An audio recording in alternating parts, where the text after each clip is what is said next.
with all 32 teams at the World Cup. We're hearing from the players, the fans and people in Qatar, telling the truly global story of the competition. That's World Football in Qatar from the BBC World Service. Find it wherever you get your BBC podcasts.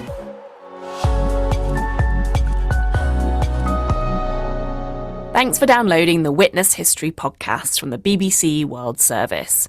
We're going back to 1947, when thousands of Japanese families were expelled from their island homes by Soviet troops. I've been speaking to Yuzo Matsumoto, who's now 81. Let's start on the 15th of August 1945, when Japan's Emperor Hirohito made an unprecedented radio broadcast.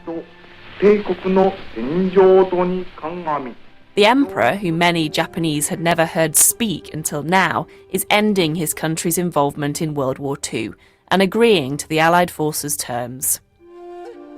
The end of the war would lead to big changes for a little boy called Yuzo and his tiny community. I thought we would probably be able to go back. We really wanted to go back. Between Japan and Russia, there's a chain of tiny islands. And because of their strategic importance, they've been argued over for many years. The four nearest to Japan are known by the Japanese as the Northern Territories, whereas the Russians call them the Southern Kurils. Yuzo Matsumoto was born on one of them, Eterofu, in 1941. It is a beautiful natural environment, dotted with many lakes and ponds, and 80% of the island is forest. I was born in Rubetsu village on Etorofu Island, in a community called Tennai. My father worked as the postmaster. I have 5 siblings. There are around 38 houses, and the Japanese Army and Navy was based there. So our family's post office mainly dealt with army business. There are also a great many fish canneries. Yuzo was only 4. He didn't know that the fate of Eterofu was being determined even before World War II was over.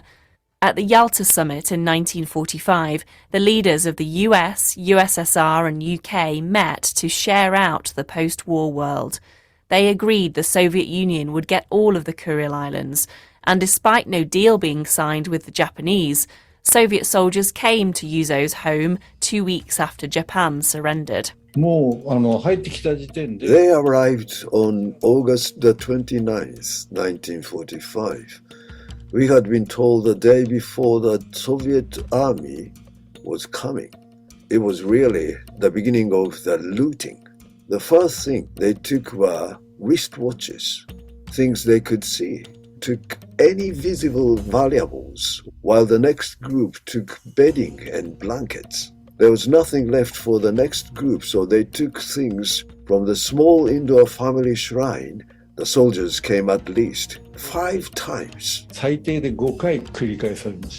Yuzo's parents kept their children out of the way of the soldiers. They told us to go in the back room and sit quietly and wait. So we waited in the dark until they left.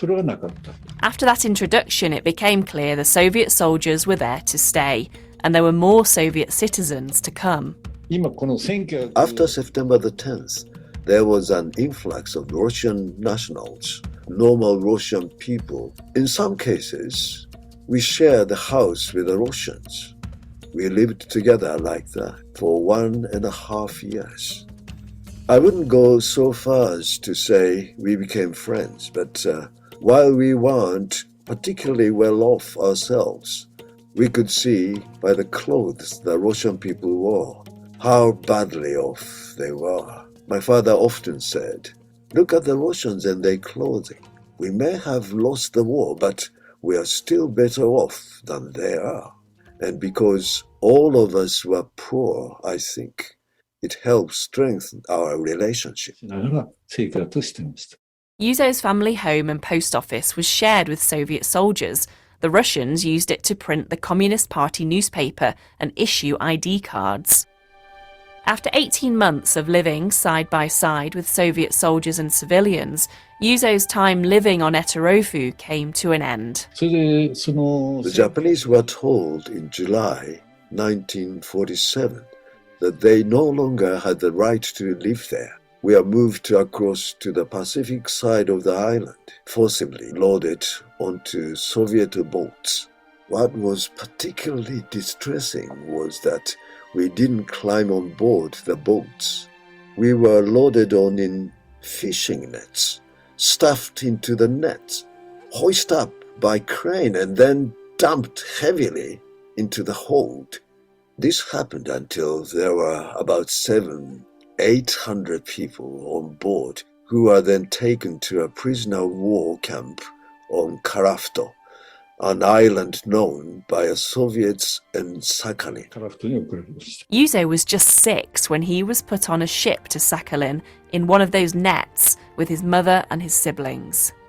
The trip on the Okhotsk Sea would normally take about 5 or 6 hours, but we spent 2 nights traveling there, going in circles. We didn't know where we were being taken, and sailed this way and that. And as for food, we were given a slice of black bread and a slice of pickled herring. Later in October, we were taken by ship to Hokkaido, a voyage during which many people died. It is very important to me that you mention this.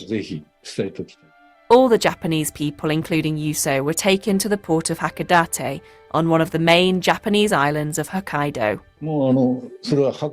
When we arrived in Hakodate, everyone was very moved. Many people came to welcome the ship, gave us an extremely warm welcome.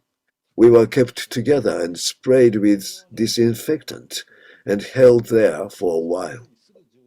After that, we were handed some relief money and left for Sapporo.